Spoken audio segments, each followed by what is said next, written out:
Hello, and welcome back to the Small Print Podcast with your host. I am Elise. I blog at roulettereader.wordpress.com. And I'm Dawn, and I blog at bangBangBookBlog.com. And today we're talking about book hangovers. And what is a book hangover? I define a book hangover as a book where when you finish reading it, it just doesn't leave you and you keep thinking and thinking about it, and it's either like you're super emotional about its ending or etc. I'll let you kind of... do you agree? Yeah. Okay, awesome.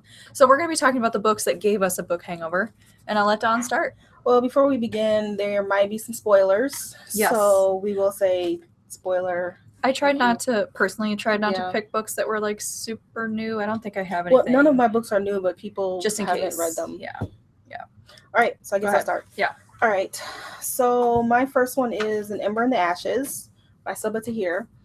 And the book came out in like April 2015, but we read it in September 2014. So we read it like 6 months before it was even published.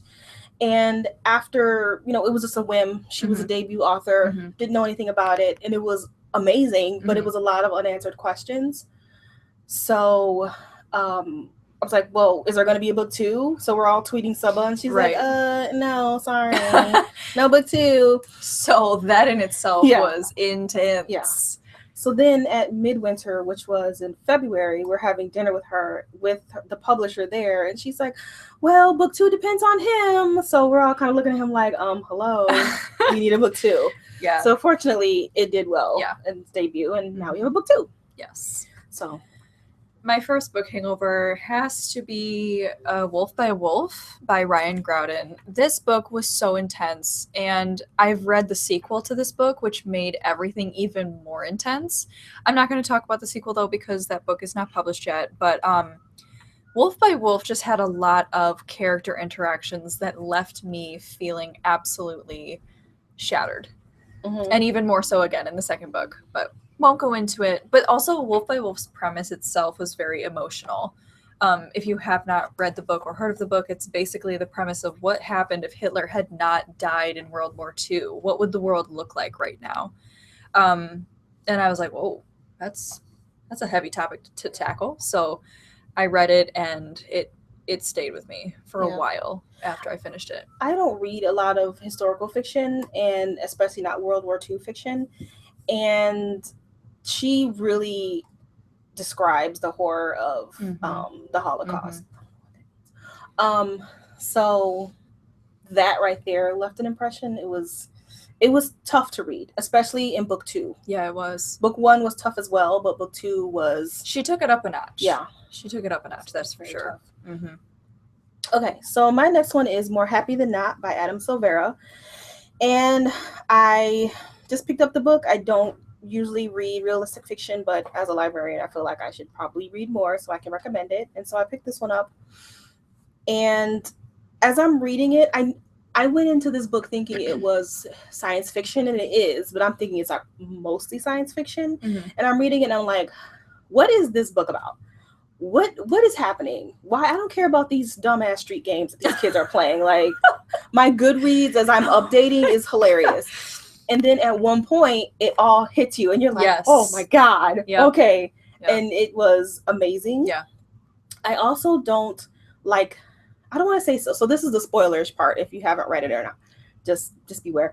I like a happy ending, and usually books like this, there's usually a happy ending, and this book didn't necessarily have one.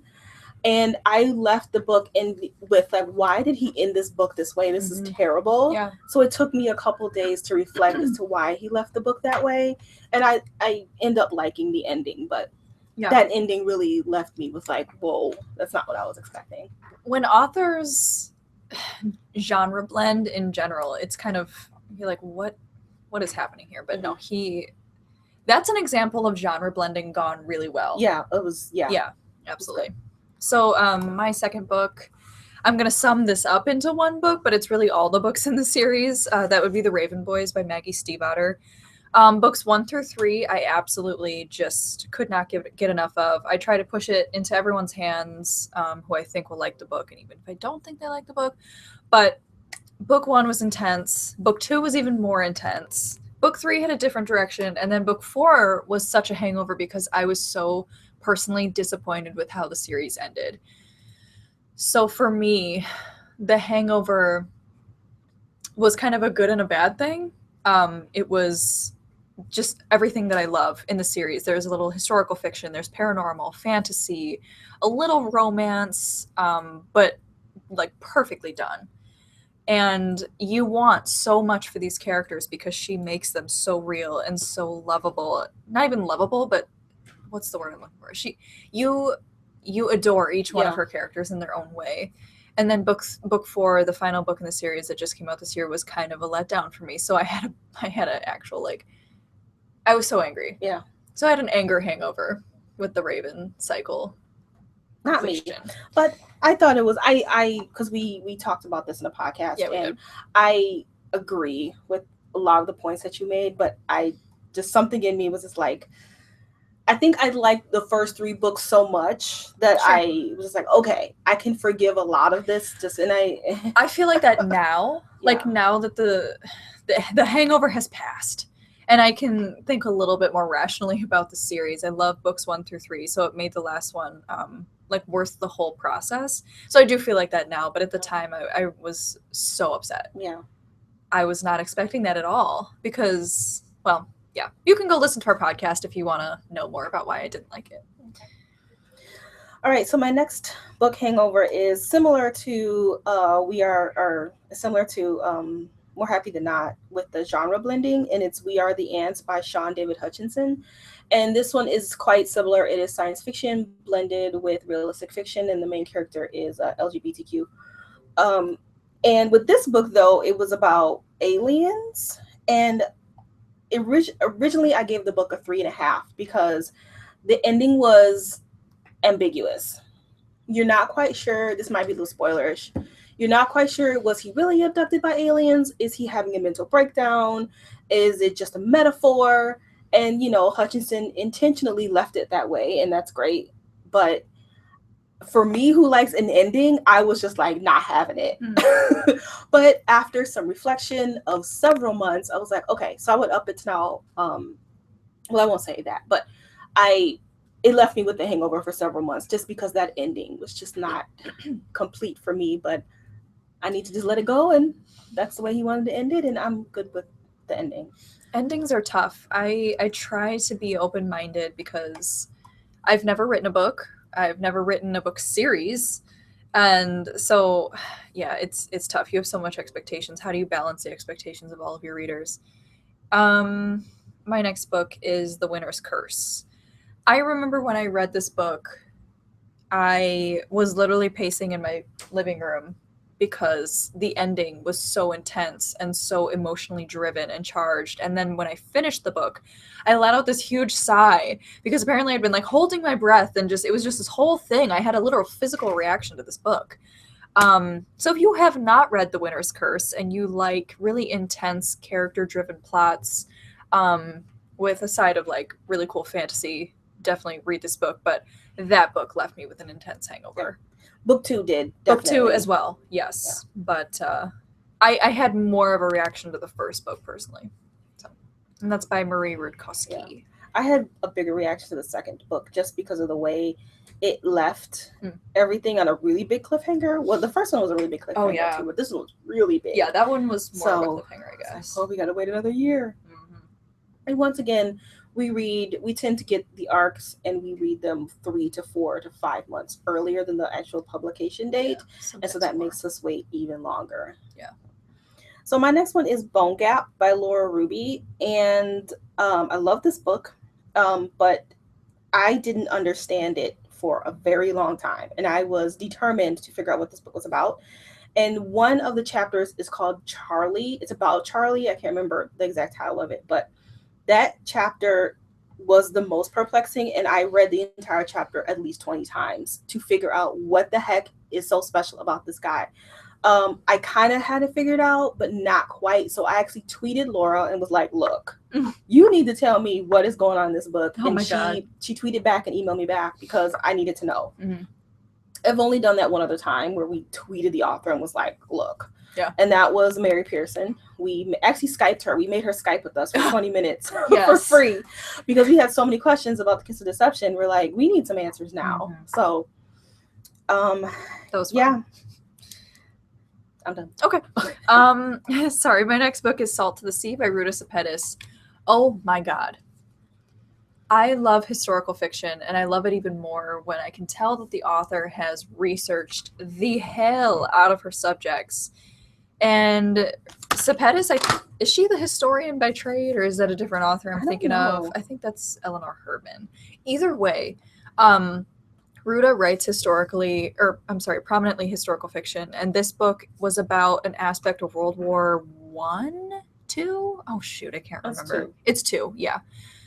World War II that I had never heard of. You really, again, as an American, you only really learn about your own country's involvement in World War II. You don't really learn about the entire scope of what everyone was experiencing. So that was a really great experience for me to be able to be taken out of my knowledge of it and put into this other situation that was happening in Prussia with this kind of emigration out of their country and trying to find safety, and everyone's fighting for their survival of their self or their family. And oh my god, that book was, I was weeping at the end of that book, and I do not cry in books. Do not cry. So that book got me. Well, you're made of stone, because lately I've been weeping at everything. No, yeah, Salt of the Sea made me absolutely cry like a baby. Yeah. That ending was rough. Yeah, I had to read it a couple times because I wasn't sure what I was reading, and I was like, wait, what? Yes, that last chapter, I had to read it like, wait, what? Oh no. Yeah, so great book, absolutely worth the emotions, but that left me with a hangover. So staying on the same subject as World War II historical fiction, my next one is Anna and the Swallow Man by Gabriel Savic. He is a debut, and this book is kind of, they're saying it's kind of the next Book Thief. It really hasn't picked up a lot of steam, so I'm not sure. It might be one of those books where it's a literary book. Yeah, so I don't know. It's not going to get a really big reach because it's a literary book. But with this one, it left me with the hangover because once again, that ending was, I was with it all the way up until the end, and it's basically the story of. I believe she's 7 when the book first starts, and she's Polish. So it's Poland's part of World War II and what they had to go through, which once again, we always don't get every country. We usually just get America or Germany. And she grows over a 5-year period. And the man she's traveling with is just this guy that he's just like, come with me, because she was left an orphan. And so his character, you're not quite sure if this is magical realism. Is he a real person? Is he, I can't remember the name of this Polish mythological character. It starts with a B. I can't remember the name of it, but you're not quite sure if that's what he is. And by the end of it, it goes into like nuclear fission. What? And yeah. And then I was like looking up what a swallow was. It is so metaphorical. And I'm still hungover because I don't understand the ending of that book. And Elise won't read it to talk to me about it. So I'm just kind of stuck by myself. So if you read that book and would like to let me know what you thought of that ending, please do. It is Anna and the Swallow Man by Gabriel Savic. Again, keeping in line with World War II, I do have one more historical fiction. That's Girl in the Blue Coat. I'm hearing in the book reading community that this is a potential Prince honor, at least in the mock Prince world. This book was great. I know you have some differing opinions about this, but this left me with a hangover because, again, the kind of different view of World War II. This one takes place in Amsterdam, and I had absolutely no idea that the Netherlands was even involved in World War II. I thought they were a country that remained neutral, which I guess they had attempted to do in the beginning of the war, but it did not work out in their favor. And in fact, their attempts at peace made it worse for the Jews that were living in that country during that time. I had no idea that any of this had taken place. But I like this book. It's a historical fiction novel, but it's kind of a mystery a little bit as well. The character is trying to find this missing girl, and it's really cool. You just kind of learn a lot about what was going on in that time. Fantastic book. If you haven't read it, it's by Monica Hess, Hesse. I think I'm pronouncing that correctly. But yeah, that's it. That left me with a hangover. All right. And sticking with the World War II. Let's with the World War II. This one is Codename Verity. It came out several years ago, maybe 2 or 3. Yeah. It is by Elizabeth Wein, Wein. So if you're into historical fiction, specifically World War II, I think this is a wonderful book. It is about the two teenage girls. One flew planes and the other one was a spy. And their plane is shot down and she's taken by the, I always say this wrong, Gestapo. I know one is a soup and one is yeah. So she's captured. And so it goes back and forth between the two of them. And it's a very tough book to get into. Yeah. It's a YA book because the main characters are teenagers, but I don't think it's a YA book. It has a lot of adult appeal. Yeah. Yeah, it is it took me 3 times to even get going. And I finally decided to listen to it instead of reading it. And I was listening to it at work. I'm sitting at my desk and I work in a workroom with like 4 or 5 other people. It's an open workroom. And I was weeping. Like, I know, I'm like, these people in here, and I'm at the adult workroom. I don't work with teens and teen librarians. It was adult librarians. And there's a part in this book where it is just like gut-wrenching. It is one of the saddest moments I have ever read in any book. And I'm still just like, oh God, that was the saddest thing I've ever read in my life. So, so I recommend Codename Verity. Get the tissues out because it's gonna happen. My next book is called The Star-Touched Queen by Roshan Echuck. This is a debut. It was published in May, and oh my God,